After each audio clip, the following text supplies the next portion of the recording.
What is up, YouTube? It is your boy Dougie Fresh. I am absolutely dying in this room right now because I'm wearing a hoodie and it's hot. Anyways, today we are talking about Zoro swords.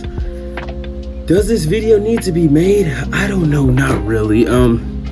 Some One Piece fans just don't have as good a memory as me. And honestly, you could probably find this video other places on YouTube, but thank you for clicking on my video. I love talking about Zoro swords.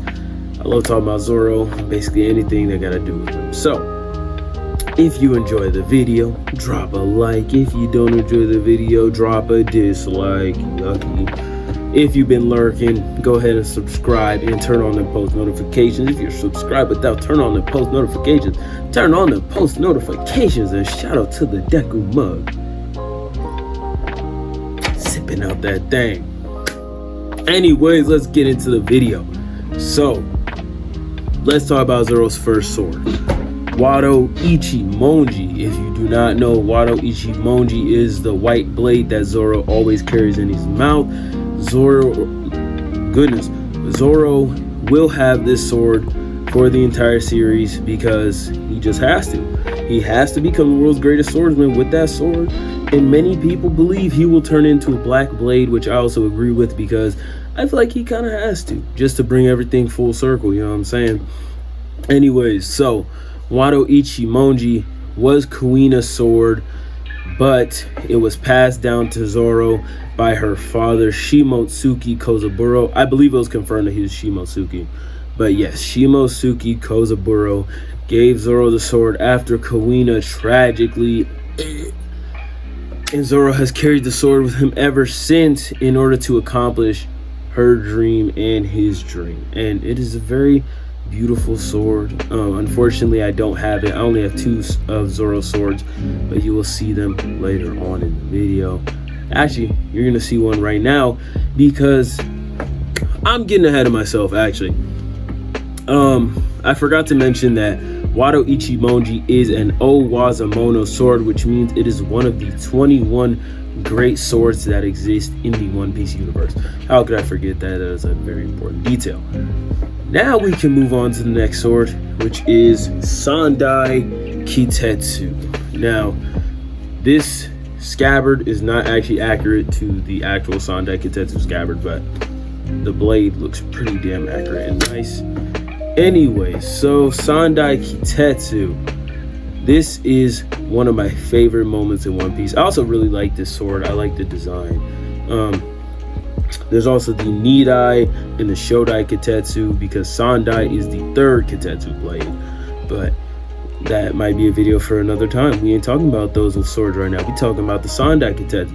So, if you do not remember, Zoro got the Sandai after the two unnamed swords that he had before broke during his fight against Mihawk, and they went to Loguetown and Zoro was in the sword shop.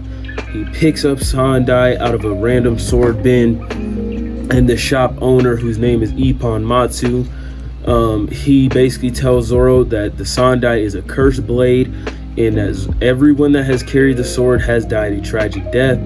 And he tells Zoro to just put it back and find another sword. Zoro, being the badass he is, says, you know, I'm not doing that. He unsheathes the Sandai Kitetsu. He says, let's see which is stronger. Ooh, excuse me. This sword's blade or my luck. He throws the Sandai in the air, sticks his arm out, and the Sandai Kitetsu rolls right over his arm. Well, the backside of the sword rolls right over his arm, and the sword stabs itself into the ground, and Zoro is completely fine.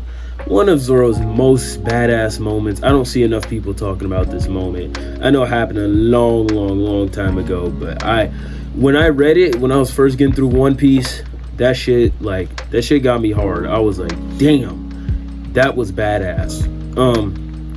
But anyways, the Sandai Kitetsu, where is it? Yes, the Sandai Kitetsu is a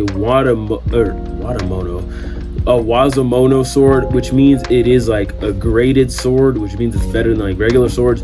But according to the Library of Ohara, which is where I got this information, check out Library of Ohara. Actually, yeah, check out Library of Ohara. I was gonna say we don't do free promo, but Library of Ohara is tight. Anyways, So it is a Wazamono, which means it is better than a regular sword, but it's not an O Wazamono or Ryu Wazamono. So it's not like a great or supreme great sword, but still pretty cool. It's a cursed blade, and I like the design.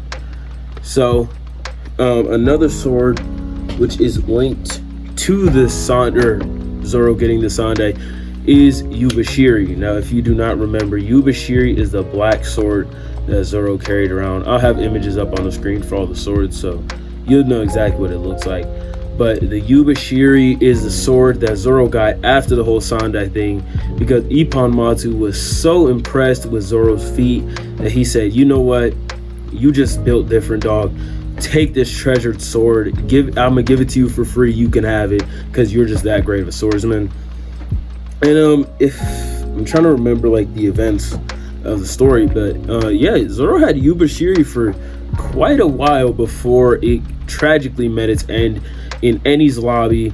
This is kind of a blink and you miss it moment unless you're watching the anime, but in a panel, the sword got rusted away by a vice admiral, which is very unfortunate because, like, damn, why Yubashiri got to go out like that?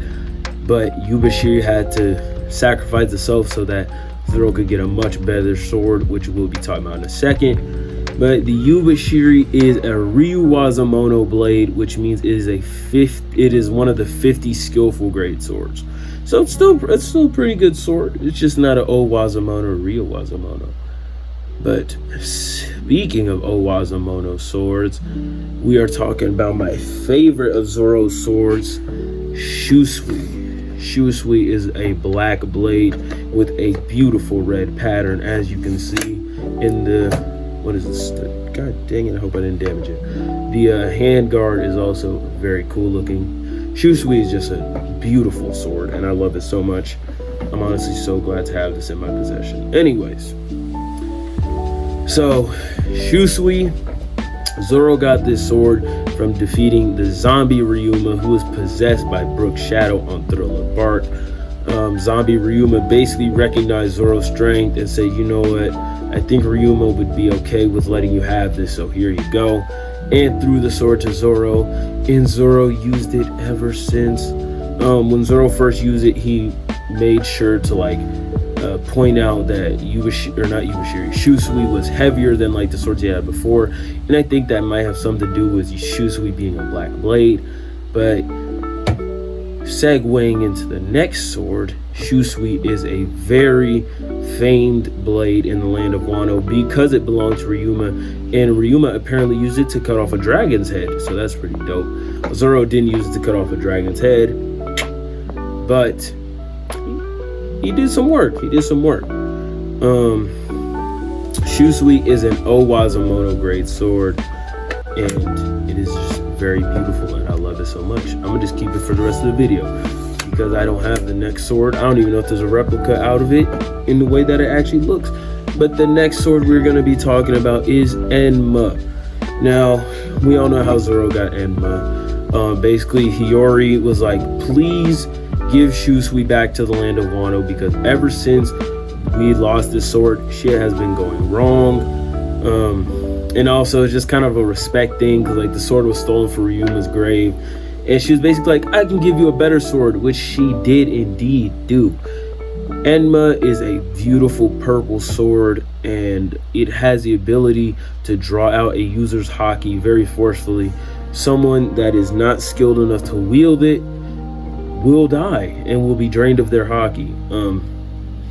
I believe they'll die, because at least I'm pretty sure that's what the Tengu said when Zoro's arm got all shriveled up. He was like, if you were a lesser swordsman, then you would be dead, or some shit like that. But anyways, Enma obviously belonged to Oden.